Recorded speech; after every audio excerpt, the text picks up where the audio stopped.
Hi everybody, here we are at Highfields Farm, just coming down on a Sunday afternoon just to give the sheep some water in a trough and come and see those guys basically. But it's quite a nice afternoon, a bit fresh. 2nd of June I think it is, or July rather. And just coming down just to check the sheep and the cattle before I go and have a roast. So something to look forward to when I get back, but just got to check everything, make sure everything's okay. But there you are, take you with me, you can have a look around. These here are last year's lambs, so they're shearlings, and we'll be putting them to ram in November.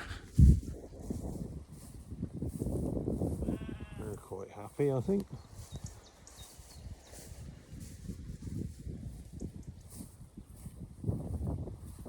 Never find them all. They're all here somewhere. 21 there should be. 14 I can see.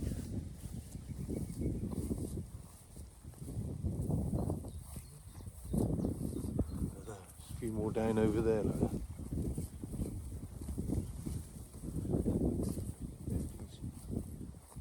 20. 1, 2, 3, 4, 5, 6. 7, 8, 9, 10, 11, 12, 13, 14, 18, 19, 20, 21. Yeah, they're all here. But they'll go to our Welsh Black Mountain ram, Carlos, in November.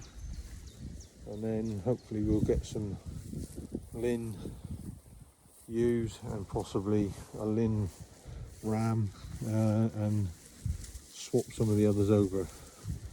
Well, to tell a lie, these can't go to Carlos because they're his offspring, so we'll have to get another ram for these. But that's the plan anyway, to get some Lynns to get a bit more of a butcher type lamb, you know, more marketable perhaps. And those guys over there, the Anguses, will probably be sold in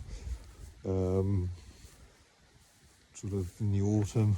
They're Friesians. To make the best of them, you really got to keep them for two years, and then sell them on and let somebody finish them. But so we've got to overwinter the Friesians.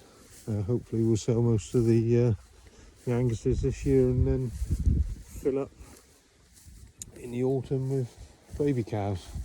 We tend to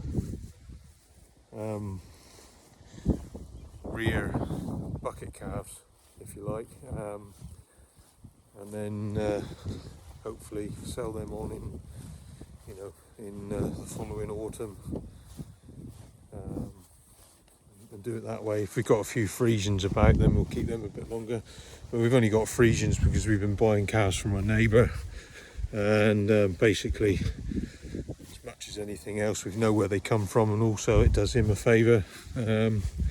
And it works for everybody because there's literally a few hundred yards to travel as opposed to a few hundred miles in some cases, you know. So not that we do that. We did buy some heifer calves from Wales, but we didn't actively look to do that too often. But and we got these gate tied up like this because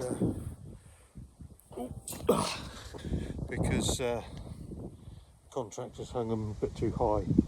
We don't want the sheep getting underneath and getting mixed up. So there you are. But we'll wander out. This is a bit of a rougher ground that we just graze. We'll probably cut these rushes for bedding a little bit later on. So if you top them off and leave them there, you just get a mat of old rushes that sort of, it will decompose, but you just get a matty mess really. So we'll tend to cut them with a mower and then leave them for 10 days or so till they go brown, and bale it up and then put it through the straw chopper. It's no different to straw really, and we get it for free, and well, I say free, you got paid it obviously, but you know, it's just does well, you know. Quite a good option to do that rather than buy straw in, you know. One or two a ringworm there, but that they seem to get that at this sort of age. But then if you keep them another winter, it seems to clear up. You don't get any more of it. So he's got a bit on his head. A few of them have got it.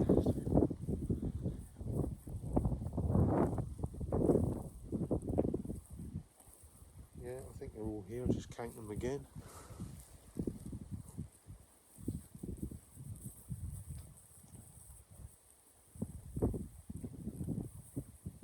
Yeah, 26. This guy's really friendly. And yeah, trying to butt me, eh? Trying to butt me.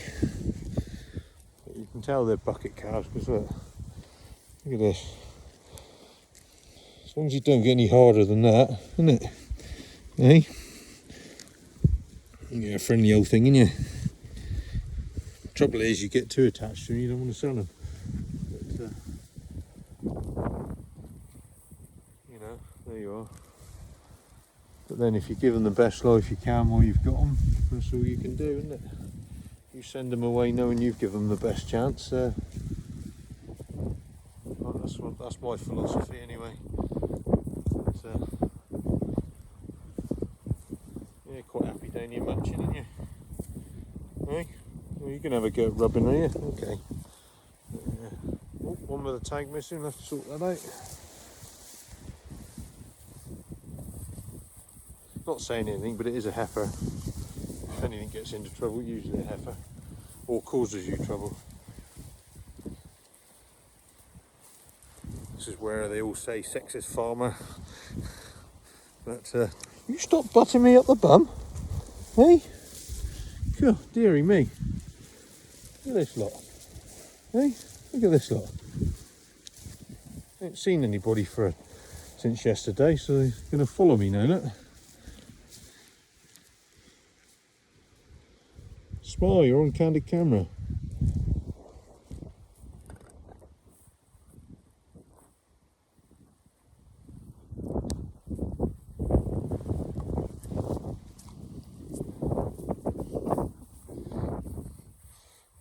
You want some as well, do you? Okay. There we go. Oh dear, what you do? Yeah, trouble is, they get a bit more boisterous and they butt you a bit too hard. I've got two chasing me now, look, over my shoulder. But, yeah, unfortunately the grass has got a bit drought stressed up there.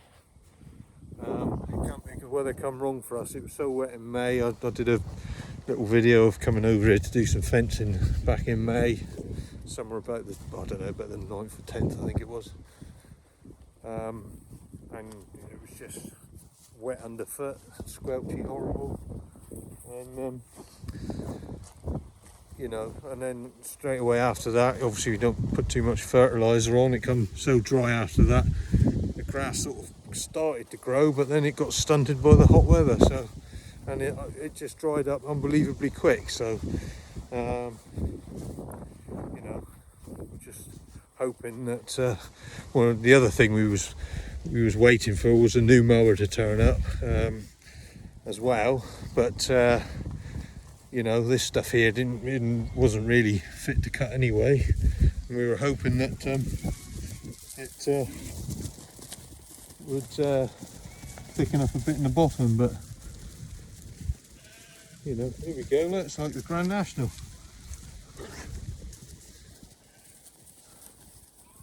Yeah. There's a big old Friesian calf there, that. He'll be a big boy next year, won't he? But there you are. But yeah, so of course now we're ready to cut. The weather isn't quite right, so we got a load of round bales to do, which should do the haylage, but we want to do I don't know, a few hundred little bales for the sheep, and we got some goats and one thing and another, so you know, but you know, just waiting for the weather to come right now. But I don't know if you remember from that video before, this is the river I was on about that come up over foot when I was down here working. I mean, it's actually come up a bit since I come down here yesterday, which I'm gonna have to climb across the gate because I didn't put my wellies on because I've been just able to step across basically. But yeah, I mean the river was way back here, and here's the ewes and lambs. They're looking quite well. They got to have a drench and what have you. Next few days.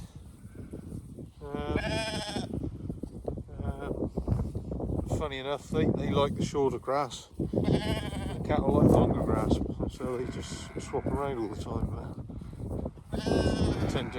It's almost impossible to count them properly out here. Just tend to walk around and make sure there's nothing tucked away in any of the corners. But well, that's where we let this ground out last year, and the people we let it out to had a contractor with a massive, great big dung spreader, and he got stuck. But they didn't clear it up either, so it's another job for me to do one day. But it's all looking pretty yellow, really, considering that we're in West Devon, and you know we're not renowned for being the driest of areas, as you can see from the rushes. But the rushes are a little bit misleading in a way, because this farm, we're in the process of renovating everything here, and this farm was a dairy farm, quite a big farm, and well, after foot and mouth, the guy come out of dairy farming, and in 2017 he died, and we've been here living now for 2 years, and we're in the process of getting everything back. So a lot of these rushes and stuff that you see here is just really because it hasn't been farmed intensively. It's just been let go, really. We've got places where the hedges are grown out sort of 30 foot into the field all the way around, so you know, you lose, you know, probably an acre of field or more in some cases, probably. But there you go. There's our one white lamb. Don't know how that happened. We got a white lamb this year. Out of a black sheep. Never mind. Not that that's a problem. He's just chilling.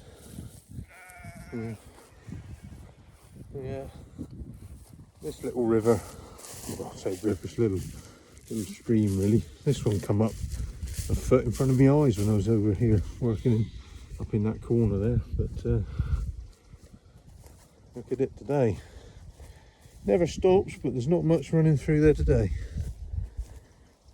Little bit, but anyway, nothing down here. They all seem to be on their feet. Don't seem to have got a problem.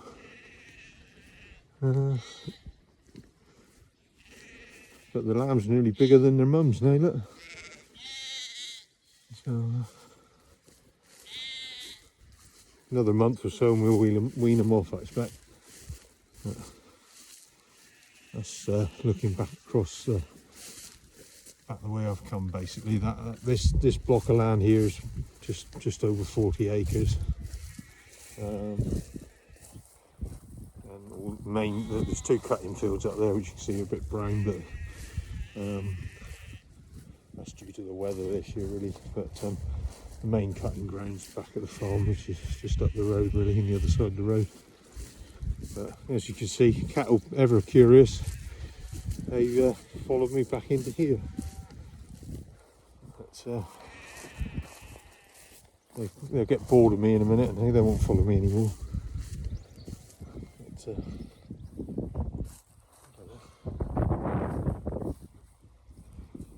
sometimes we see, well, over in that direction, over there, in that field there, we saw a white stag last autumn, and we do get a white hind every year in the sort of in the river meadows, and down the bottom of the farm against the river. She's there every year.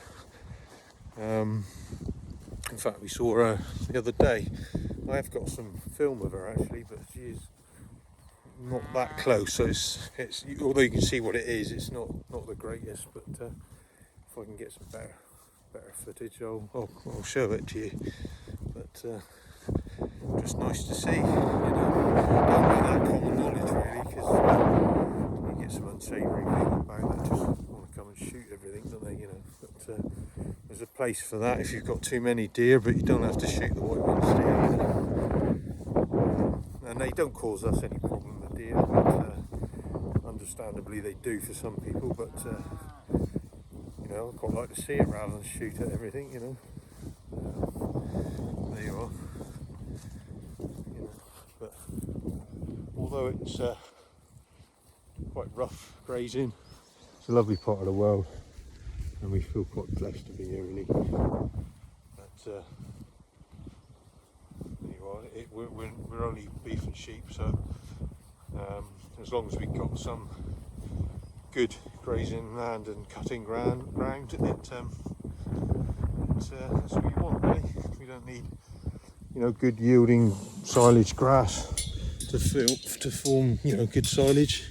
Excuse me, I'm just sidling across the gate again so I don't get wet feet, as you can see. Right. I always walk up round the river because just like seeing there's some little trout in the river. I mean, there's not much water in it at the moment, but there's some pools up this way. Usually see one. Usually see a little trout.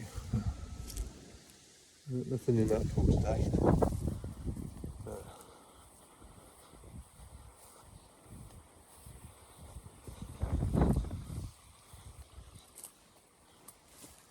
Usually when my little boy's walking around with me, he never sees them because he drags his feet so much that they feel the vibration and shoot away under a stone or something. But they saying that they still hear me, and when I'm even being quite quiet, but you do usually get to see them disappear under a stone or under the bank. This little pool, you sometimes see them. Nothing today, I don't think. No, like I say, the water's gone down a bit in the last few weeks. That runs quite fast in the winter, that little stream. It rises, this little stream rises probably about 3 or 4 fields across from the higher point on the farm. Neighbour's ground through our farm. We own both sides of the ground down here, and we've recently purchased a bit of land the other side of the river, other side of the farm. This pool we usually see one, but not today. No. Nothing there today. Walking around the corner, and one last place to look. And I'm walking in the general direction of the tractor. I brought the tractor today because I had water to put in a trough for the hogs up there. So otherwise I'd have come with a quad bike. But yeah, this little pool usually. There you go. I don't know if you saw the ripple there. Didn't see him actually, but I saw him dart off. Nearly always see one here. He's just under that cow path, he's shot off under the bank, but anyhow. It's nice to know they're there. I would imagine it's little trout. It might be, some of the others might be bullheads or something like that, but I think they're little trout. But all this land here that we're walking across was part of the farm itself was 298 acres when the previous guy was here. But but when he died, he had no family or nothing left, so it got sold off and split up. We initially had 76 acres, bought this bit back, and then we bought another 12 acres the other side of the river recently. So all in all, we're up about 128, 130 acres, something like that. So enough to keep me quiet anyway. But never know, if a bit more comes up around, we might buy it. That said, we've got enough to do. Rebuilding buildings, fences, hedges. We've got a lake we're building. Yeah, enough to do. But that's another story. Hopefully you'll see some of them videos and take you on a journey with that as well. But this is just me on a Sunday afternoon wandering about, basically. But there you are. Yeah, so nearly back to the tractor now. Just hop over this gate again, and you can see the old 995 up there. That's the farm runabout. I've got to carry a bit of fencing stuff or some water.